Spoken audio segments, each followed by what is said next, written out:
Bonjour à tous et bienvenue pour ce deuxième chapitre de La vie des rats. Deuxième chapitre qui est très important parce que là il va parler d'un côté un petit peu plus sombre. Donc évidemment, je vois toujours les esprits, j'ai toujours mes intuitions, je suis en pleine adolescence. Ado égale, on fait un petit peu n'importe quoi, on est un petit peu perdu, on se cherche, on ne sait pas trop ce qui nous arrive. Et puis en plus voilà la plus grande tristesse, on va dire, de ma vie. Je perds ma nounou, ma grand-mère de cœur. Et donc, beaucoup de mal, bien sûr. C'était la seule qui m'écoutait. C'était la seule qui croyait en tout ce que je pouvais raconter par rapport à tout ce que je pouvais vivre. Et donc, ça a été une période de ma vie qui a été très, très difficile. J'ai eu beaucoup de mal à faire le deuil. De toute façon, je crois que je ne l'ai jamais fait, en fait. Je crois que, voilà, enfin, aujourd'hui peut-être, mais et encore, je suis même pas sûre. Mais bon, tout ça pour dire que, voilà, j'entre en coiffure, je fais mon CAP de coiffure, donc je perds ma grand-mère, donc j'ai plus personne à qui me confier, à qui parler de mes esprits, de mes visions, donc c'est un petit peu compliqué pour moi. J'ai une meilleure amie à l'époque qui, elle, par contre, me comprend, est à fond là-dedans, on va dire ça comme ça l'intrigue, elle a envie de savoir, donc je lui raconte. Et là, découverte, parce que bon, à l'école on parlait de ça, parce que bon, il n'y avait pas internet pour nous informer, mais du coup on découvre qu'on peut appeler les esprits avec la planche Ouija. Donc, planche Ouija, bonheur et malédiction, ombre et lumière, c'est comme ça que je vais la décrire. Surtout si vous êtes novice, ne vous servez jamais de cette planche. C'est quelque chose qui peut être très nuisible. Et vous allez comprendre pourquoi, parce que je vais vous raconter ce qui m'est arrivé. Donc avec cette amie. Donc déjà, il faut que je vous dise que j'étais dans une période qui était un peu sombre. Alors peut-être dû à la perte de ma grand-mère, j'avais ce côté rébellion un petit peu, alors peut-être aussi parce que j'ai grandi dans le 9-3. Bonjour à vous d'ailleurs, s'il y en a qui m'écoutent. J'ai grandi dans le 9-3, donc c'était un petit peu wesh-wesh. Voilà, c'était les cités, pas très bien fréquentées, donc tout ça. Et donc, moi, j'avais besoin de m'évader. En plus, déjà, je me sentais à part. J'étais une enfant à part. Je me suis toujours, de toute façon, sentie différente des autres. Déjà par rapport à mes pensées, par rapport à ce que je vivais, mais même par rapport à mon look. Mon look a toujours été différent. Voilà, de toute façon, il y a toujours eu quelque chose de différent, de toute façon. Que ce soit dans mon comportement, mes idées, ma façon de m'habiller, enfin, j'étais à l'opposé de tout le monde. J'avais pas l'impression d'être dans ce monde, en fait, d'appartenir à ce monde, tout simplement. Et donc, cette adolescence où je me dis, je vois les esprits, je commence un petit peu à les entendre, mais ça reste encore assez flou. J'ai des visions, tout ce que je prédis arrive. Je suis pleine de pouvoir, parce que l'adolescence, c'est ça. On croit tout savoir, on croit être bien au-dessus de tout le monde. Mais en fait, non, pas du tout. Mais bon, c'est comme ça, c'est la période ado. Et donc, je me suis dit, bah, après tout, ma grand-mère vient de partir. Moi, il faut que je parle avec elle. Je savais qu'elle était là, parce que je l'entendais et je sentais sa présence de toute façon. Après, est-ce que c'était mon imagination, encore une fois, ou est-ce que c'était vraiment réel? Maintenant, je sais que c'était réel, mais à l'époque, je ne le savais pas. Et en fait, je me suis dit, bah, pourquoi pas essayer, puisqu'après tout, on peut appeler les esprits avec cette fameuse planche. Et ben moi, je veux appeler l'esprit de ma grand-mère. Et comme j'arrive pas encore à l'entendre, et ben après tout, avec les lettres. Alors pour ceux qui savent pas, donc déjà je l'ai mis en miniature pour pour que vous sachiez ce que c'est une planche Ouija. Et bon, à l'époque, pas de planche Ouija. Donc en fait, ce que j'ai fait, c'est que avec mon ami, on a fait des petits bouts de papier et on a découpé bien sûr toutes les lettres, donc de A à Z, avec le chiffre de 0 à 9. On a mis le oui, le non, et on a mis un vert au milieu. Et en fait, un soir, bon, parce qu'avec mon amie à cette époque-là, je dormais chez elle, elle dormait chez moi. Donc, un soir, on dort chez moi, donc chez ma mère. Et donc, on dit, allez, on va essayer d'appeler ta grand-mère. Sauf qu'en fait, je ne sais pas pourquoi, mais je pense que l'ombre nous a attirés. En tout cas, aujourd'hui, j'en suis convaincue. Alors après, moi j'ai une croyance, pour faire une petite aparté, j'ai une croyance qui est propre à moi, mais je pense qu'on ne peut pas connaître la lumière si on n'a pas connu l'ombre.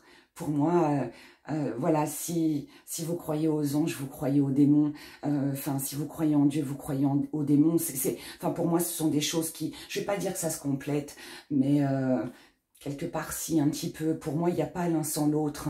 Et donc je pense qu'on est tous attirés à un moment donné dans notre vie, en tout cas pour ceux qui ont des dons, vers ce côté sombre.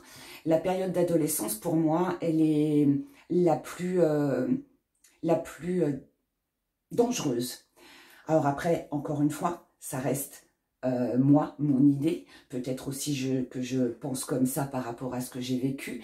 Mais au vu des personnes après que j'ai rencontrées et qui m'en ont parlé, on a tous eu à peu près le même truc. Donc la période adolescente, je dirais que c'est pas la meilleure période, en gros, pour approfondir son don, pour chercher, parce que comme on est novice, en plus on se prend pour voilà, le roi du monde, on a l'impression d'avoir plein de pouvoirs, et en fait non, pas du tout, quoi. Et en fait on ne sait pas à quoi on est confronté, et ça reste une période qui est pour moi qui est fragile, et qui est aussi assez dangereuse. Donc voilà, c'était la petite aparté. Ensuite, donc avec ma copine, ma meilleure amie à cette époque-là, donc dans ma chambre, un soir, en plus on fait ça la nuit, le truc qu'il ne faut pas faire non plus, c'est le côté sombre, hein, donc on attire la noirceur, donc c'est pas franchement le moment idéal, mais bon, nous on l'a fait comme ça. Donc on place nos petits papiers, notre oui, notre non, et on met donc ce fameux verre au milieu. Et là, on met notre doigt. Donc en fait, je vais prendre une bougie pour vous montrer. Donc imaginons que ça, ce soit le verre. Donc voilà, donc là c'est le verre. Et en fait, toutes les deux, on met notre doigt, mais en fait, on ne le touche pas. On le frôle à peine, quoi. Il y a juste, vous voyez, on reste juste un petit millimètre au-dessus. Et donc on ferme les yeux toutes les deux. Donc on allume des bougies. On ferme les yeux toutes les deux. Et en fait, au lieu de dire, d'appeler ma grand-mère, qui s'appelait Monique, au lieu de l'appeler, toutes les deux, on dit « Esprit, es-tu là ?» Parce que bon, à l'époque, dans les années 80, voilà, c'était un jeu, en fait. La planche Ouija, c'était une grande mode, c'était un truc qui... voilà, on se disait, on appelle les esprits. Il y avait beaucoup aussi de fans qui faisaient tourner les tables, enfin des trucs comme ça. Donc nous, on était là-dedans. Et donc, du coup, on met donc notre index sur le verre et on invoque. Donc, esprit, es-tu là, tout en fermant les yeux avec le doigt posé sur le verre. Et d'un seul coup, le verre se met un petit peu à vibrer comme ça. Donc, on ouvre les yeux, on se regarde. Et toutes les deux, on se dit, ça marche, super, il y a un esprit. Nous, on était, mais complètement à l'ouest, parce que quand j'y repense aujourd'hui, je me dis, mais mon Dieu, jamais on aurait dû faire ça. Mais bon, on l'a fait. Et donc le verre se met à bouger. Donc, nous, on recommence. Esprit, es-tu là? Et là, en fait, le verre se met à tourner. Je vais vous montrer parce qu'il faut vraiment que je montre.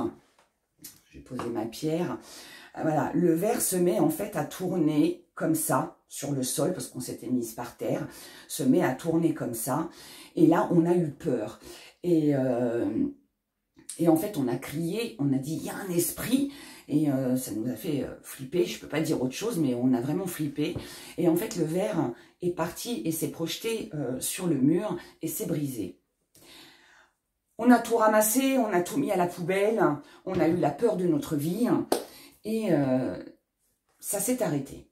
Sauf que le danger avec tout ça et tout ce qui est arrivé derrière, en fait, c'est que faisant quelque chose comme ça, où on ne sait pas finalement, parce que bon, nous on ne savait pas, on a fait ça en novice et pour s'amuser, chose qu'il ne faut surtout pas faire avec les esprits. La planche Ouija, elle est composée d'un on-off. Il y a une raison à ça. Alors ça, bien sûr, je l'ai su bien longtemps après. La planche Ouija, déjà, sachez qu'elle elle existe depuis 1800 et quelques. Elle a été, en fait, au début, quand elle est sortie, c'était un jeu de société. C'était un jeu de société. Ensuite, les premiers voyants, ceux qui voyaient les dames je ne sais plus comment on les appelait, j'ai un trou. Enfin bref, celles qui voyaient l'avenir s'en sont servis pour appeler les esprits. Pour communiquer avec les défunts. Chose qui a fonctionné. Ensuite est arrivée donc cette grande mode dans les années 80, où là on s'en est servi pour appeler les esprits. Sauf qu'en appelant les esprits, vous avez appelé des démons, vous avez appelé des mauvais esprits, appelez-les comme vous voulez. Moi, voilà, pour moi, c'est tout le monde dans le même sac, même si voilà, il y a quand même des différences, mais pour moi, ça n'a pas vraiment de différence. C'est pareil que ce soit de toute façon un démon ou un mauvais esprit, appelez-le comme vous voulez, mais pour moi c'est la même chose. En tout cas, c'est quelqu'un de mauvais, voilà. Et en fait, c'est là qu'il y a eu beaucoup d'abus, qu'il y a eu beaucoup aussi de malédictions. Et du coup, à l'heure d'aujourd'hui, elle est interdite. Alors bien sûr, on la trouve sur Internet. Elle est vendue souvent à l'étranger. Mais bon, voilà, sachez qu'aujourd'hui, elle est interdite parce qu'elle est considérée comme dangereuse. Maintenant, moi, ce qui s'est passé pour mon cas, en tout cas dans mon histoire, c'est qu'après cette expérience, ma maman n'a eu que des galères dans cet appartement où on vivait. Ma mère, à partir de ce moment-là, déjà il y a eu une mauvaise ambiance à la maison, donc on ne s'entendait plus. Mais ce n'était pas forcément qu'avec moi, c'était aussi avec mes frères, c'était aussi avec les gens qui venaient, c'était aussi avec les amis, avec tout le monde. Il y avait une ambiance il y avait toujours des disputes, des histoires, voilà, vous voyez le truc pas très agréable, quoi. Il y a eu, il a commencé aussi, il y a eu des fuites d'eau. Très importantes qui ont été jusqu'à pourrir le plafond de chez ma mère. Il y a eu aussi beaucoup de cafards, beaucoup d'insectes. Alors les cafards, sachez que c'est pas, pour ceux qui ne le savent pas, c'est pas forcément dans les maisons sales, parce que je peux vous dire que ma mère c'était une grande maniaque. Et ma mère était vraiment maniaque, c'était pas propre, c'était maniaque. Pardon maman, hein, mais c'est vrai. Je sais qu'elle va m'écouter. Mais c'est vrai, elle nous a un petit peu pourri la vie d'ailleurs avec ça. Mais bon, c'est après, bon. C'est tant mieux en même temps, parce qu'aujourd'hui, je pense que si je suis clean, c'est grâce à elle, donc merci quand même. Mais c'est vrai que maman était une grande maniaque, et c'est vrai qu'à partir de ce moment-là où il y a eu, donc où j'ai joué avec cette planche Ouija, on a eu beaucoup de cafards. L'immeuble était infecté, et même avec, parce que tous les ans il y avait voilà des personnes qui venaient pour désinfecter, et ben malgré ça, les cafards envahissaient la maison, quoi. C'était une catastrophe, et pourtant les gens qui habitaient l'immeuble, je vous assure que c'était des gens qui étaient vraiment très propres, quoi. Donc c'était mes copines, mes copains, donc j'allais chez eux, donc je savais très bien comment c'était. Donc voilà, il y a eu ça, il y a eu aussi problèmes financiers, beaucoup de problèmes financiers, pertes financières. Ma maman était divorcée, les amours n'allaient pas non plus. Mais que ce soit les siens ou que ce soit les miens, ou voilà, ou les gens qu'elle côtoyait, de toute façon, tout le monde était, je vais pas dire que c'était que des gens, mais c'était que des gens qui avaient des galères, c'était que des gens, c'était un peu comme si que j'avais cette impression où à chaque fois que les gens, en fait, même s'ils étaient bien, ils venaient à la maison, quand ils repartaient, il leur arrivait des galères, voilà. Des problèmes de voiture, plein de choses comme ça. Enfin bref, c'était la merde. Voilà, je peux pas dire autrement, pardon, de mon mot, mais c'était ça. Maman a très longtemps m'a dit je ne sais pas ce que tu as foutu avec tes esprits, tes machins, tes trucs, mais de toute façon, c'est depuis que tu as fait ça à la maison qu'on a plein de galères, que rien ne va, etc., etc. Je suis à l'époque donc en CAP de coiffure, et là, j'ai un coiffeur avec qui je travaille, Aurélien à qui je parle de ça, et qui lui a des dons de voyance. Et donc je l'invite à la maison. Et il me dit, déjà je lui en parle, déjà, et il me dit, mais pourquoi t'as fait des trucs comme ça? C'est pas bon, t'as attiré les mauvaises ondes, les mauvais esprits. Tu sais que quand le mauvais esprit est arrivé, après, voilà, il ne part plus. Et il me dit, est-ce que quand tu as fait ta planche Ouija, tu as fait le on-off, donc ce que je vous parlais tout à l'heure. Et je lui dis, bah non, nous on a mis le oui, le non, puis c'est tout, avec les lettres et les chiffres. Hein. Et il me dit, oh là là, mon Dieu, pourquoi tu as fait ça? Moi, je comprends pas. Et donc, il m'explique. Il me dit, mais si sur une planche Ouija, il y a un on-off, c'est forcément qu'il y a une raison. Moi, je comprends pas, je suis novice.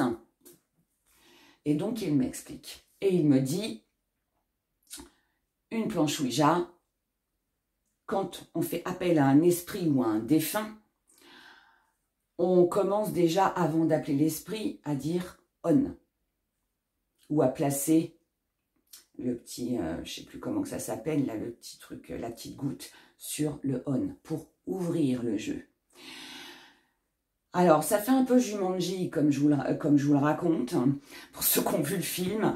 Mais bon, évidemment, c'est science-fiction dans le film. Mais je vous assure que c'est un petit peu comme ça. Voilà, une fois qu'on a ouvert en fait ce jeu, on doit le terminer pour imaginer un peu la chose. Évidemment, on n'est pas, il n'y a pas des plantes qui poussent hein, dans la maison, tout ça. Mais voilà, le mauvais esprit est là.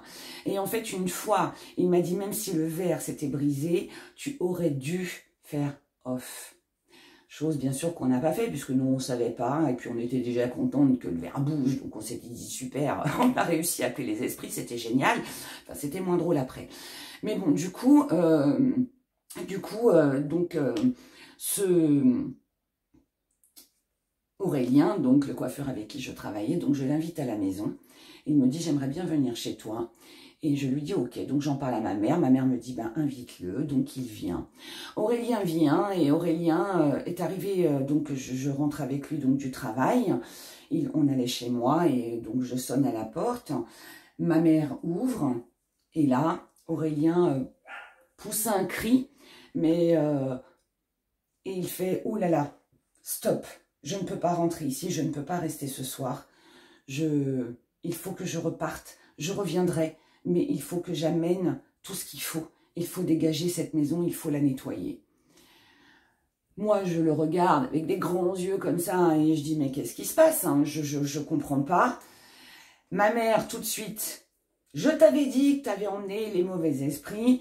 Aurélien s'excuse auprès de ma mère, dit, excusez-moi madame, je suis vraiment désolée, mais je ne peux pas, et voilà, il y a quelque chose chez vous, c'est au fond du couloir, en plus il montre l'endroit, au fond du couloir il y avait ma chambre, et c'était là que j'avais appelé l'esprit, et puis Aurélien donc dit, je reviendrai, ok. Il s'en va, donc moi un peu déçue, mais bon, c'était comme ça. Il revient une semaine après, donc on remet ça. Il revient une semaine après, donc il entre dans la maison. Il avait un chapelet, je me rappelle qu'il avait un chapelet, je me rappelle qu'il avait de l'encens, l'encens en grains qu'on fait brûler dans les églises, voilà, avec l'encensoir, avec la chaîne, et il a fait une incantation. Nous on est resté dans la cuisine avec ma mère, on l'a laissé. Ce qu'il a dit, ce qu'il a fait, honnêtement, je pourrais pas vous le dire parce qu'à cette époque-là, je ne le savais pas. Aujourd'hui, je sais. Mais à l'époque, je ne savais pas. Tout ce que je sais, c'est que voilà, il a fait toute la maison avec ses prières, avec son encensoir qu'il a fait voilà, tourner partout dans la maison. Et en fait, après ça, eh bien, tout s'est adouci, tout s'est arrêté. Et en fait, c'est là que j'ai compris que la planche Ouija était quelque chose de très dangereux. Et donc, j'ai recommencé avec la planche Ouija, mais beaucoup plus tard, mais plus intelligemment. Mais pour d'autres raisons aussi, et je vous la raconterai dans une autre vidéo, dans un autre chapitre. Mais tout ça pour vous dire que l'adolescence, pour moi, ça a été difficile. En plus, c'était un côté où j'étais assez rebelle, où j'étais persuadée de tout savoir. J'étais persuadée d'avoir des pouvoirs magnifiques. Et en fait, non, pas du tout. Donc, il faut faire très attention si vous avez des enfants ados qui ne soient pas tentés. Alors après, je parle de l'adolescence, mais il y en a qui sont tentés plus tard aussi. Hein. Ça n'arrive pas qu'à l'ado, ça arrive aussi plus tard. Mais tout le monde croit que d'avoir un don, c'est merveilleux. Je ne suis pas d'accord avec ça. Ceux qui le pensent et qui le disent, hein, je pense que c'est tout simplement parce qu'ils ne savent pas de quoi ils parlent. Alors, pardon, c'est sans vous offenser, bien sûr, mais d'avoir un don, c'est pas quelque chose de merveilleux parce que c'est beaucoup de fatigue, c'est beaucoup de tentation aussi. Moi, dans cette période, j'ai été tentée par beaucoup de choses. J'ai été tentée aussi par ma tante, la sorcière, que je vous ai parlé au premier chapitre, mais que je développerai plus dans le 4e chapitre. Je vous en parlerai. Mais on est attiré à un moment donné, de toute façon, quand on commence à développer, et je pense que c'est pas forcément à l'ado, mais c'est à partir du moment en fait où on commence à développer quelque chose, forcément, on entre dans une lumière, on entre auprès des anges, auprès des guides, auprès de qui vous voulez, appelez ça comme vous voulez. Moi, je ne veux pas donner de nom parce qu'on le vit tous différemment. En tout cas, c'est ma façon à moi de voir les choses. Mais je pense qu'il arrive un moment où, quand on est dans la lumière, l'ombre veut vous accaparer. L'ombre sait que vous voyez. L'ombre sait que vous pouvez le défier. Donc, je pense qu'ils arrivent à ce moment-là pour vous attirer vers eux, pour vous faire basculer du côté sombre. Et en fait, il y a beaucoup de dangers. Il y a énormément de dangers. Donc voilà. Donc, ensuite, après cette fameuse histoire de planche Ouija, j'étais de toute façon, ça a été une période où je me cherchais. Donc, j'étais et dans les prières, je priais Jésus, notre Père. Et de l'autre côté, j'étais attirée par tout ce qui était sombre. Les cimetières, j'adorais les cimetières. J'allais beaucoup me promener dans les cimetières. Pour moi, c'était un apaisement quand j'allais dans les cimetières. Et pourtant, j'y voyais pas forcément des belles choses. J'ai parlé avec beaucoup d'entités que je voyais. Ça a été aussi une période où tous les endroits publics où il y avait beaucoup de monde étaient difficiles pour moi parce que c'est là que j'ai commencé à avoir des visions. Et mettons que vous êtes, pour vous expliquer, vous êtes avec 10 personnes, vous avez 10 personnes, un groupe de 10 personnes en face de vous. Moi, j'en voyais 15. Parce qu'en fait, dans les 5 qui étaient présentes, ils avaient une entité, un défunt à côté d'eux. Et du coup, ça devenait fatigant, ça devenait pesant pour moi. Et j'arrivais pas à cette époque-là à les chasser. Je ne savais pas non plus comment faire. Et je me suis beaucoup isolée aussi, beaucoup enfermée. C'est une période aussi où j'ai fait beaucoup de bêtises. Que Dieu me pardonne, parce que j'ai pas été une ado très sage. Mais j'ai fait beaucoup de bêtises parce que je comprenais pas en fait tout ce qui m'arrivait. Mais bon, c'était comme ça. Voilà, il y avait ce côté ombre-lumière. J'étais attirée par les punks, après par les gothiques. J'ai toujours eu ce... Pourtant, ce ne sont pas des gens sombres, hein, pas du tout. Hein. Moi, je les ai fréquentés et je peux vous dire que pas du tout. Mais c'était ce côté, voilà, noir. on s'habillait en noir, on avait les cheveux noirs, on se maquillait, c'était des bijoux qui étaient super voyants. Et toutes les, on va dire, les gentils petits camarades qui étudiaient sagement à l'école ne m'attiraient pas, ils m'ennuyaient ces gens-là. Moi j'avais besoin d'extérioriser en fait quelque chose. Donc ça passait par les vêtements, par plein de trucs, parce que justement je voyais tellement de choses et je me sentais tellement à part qu'en fait je crois que c'était une période où en fait il fallait que je me démarque tout simplement avec mes vêtements, avec mon look extravagant, pour justement pouvoir affirmer quelque chose que je ressentais en moi tout simplement. Mais bon voilà, enfin tout ça pour vous dire que d'appeler les esprits, c'est pas forcément bien. Faites attention quand vous priez, enfin surtout quand vous invoquez quelqu'un, quelque chose. Souvent il y a beaucoup de gens aussi qui croient que c'est que vous êtes en présence d'un défunt. Et finalement, vous ne l'êtes pas. C'est un mauvais esprit. Comme je l'ai dit dans la première vidéo, un esprit, enfin un défunt, quand vous êtes vraiment en présence d'un défunt, vous devez ressentir de la douceur. C'est une main qui caresse vos cheveux. C'est une main comme ça, douce, posée sur votre épaule. C'est de la chaleur. C'est quelque chose qui réchauffe votre cœur. À partir du moment où il y a des problèmes électriques dans la maison, où il y a de la froideur, vous ressentez un courant d'air froid, un mal, comme une paralysie dans le bras ou dans le bas du dos. Tout ça, c'est pas bon. Tout ça, c'est pas bon. N'oubliez pas que tout ce qui est froid, froid égale froideur. Donc, froid égale mauvais, tout simplement. Voilà. À partir du moment où vous vous sentez réconforté, avec un sentiment de chaleur, avec quelque chose qui vous apaise, vous voyez, un sentiment d'apaisement. À partir de là, vous êtes en présence de quelqu'un de bien. Sinon, non, vous ne l'êtes pas.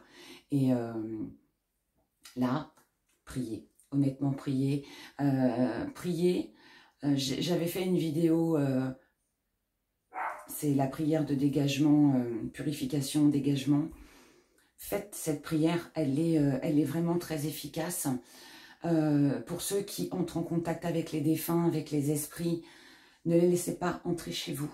Chez vous, ça doit rester votre paix, votre dôme, où vous êtes bien. Demandez-leur de partir. Dites-leur que vous ne les avez pas invités et que s'ils veulent entrer en contact avec vous, c'est à l'extérieur, mais pas chez vous.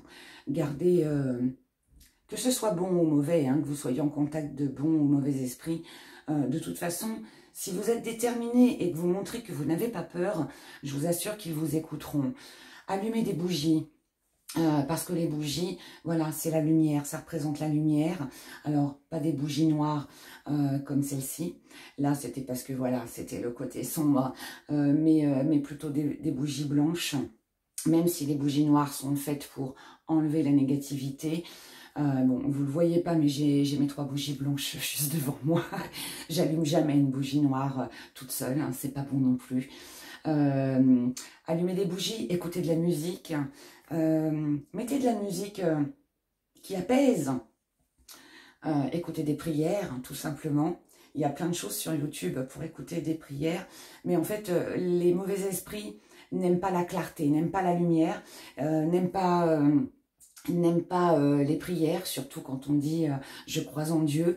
Ça, c'est quelque chose qu'ils n'aiment pas, donc vous allez les faire partir très rapidement juste en disant cette phrase-là, en mettant de la musique, parce qu'ils n'aiment pas la musique, parce que la musique, en fait, les empêche de pouvoir vous parler, puisque du coup, il y a du bruit autour de vous. Donc, faites du bruit, voilà, ne vous laissez pas surtout intimider par des mauvais esprits. Il y a plein de façons de les chasser.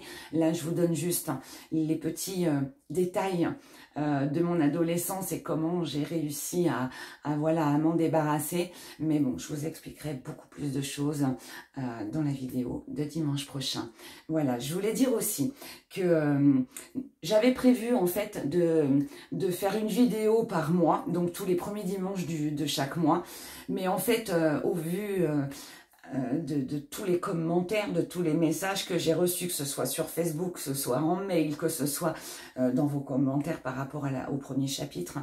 En fait, je veux pas faire attendre, voilà, donc parce que je pense qu'il y a plein de gens qui ont besoin de savoir plein de choses. Et j'espère en tout cas que vous aurez toutes les réponses à travers tout ce que moi j'ai vécu et ce que je vais vous raconter.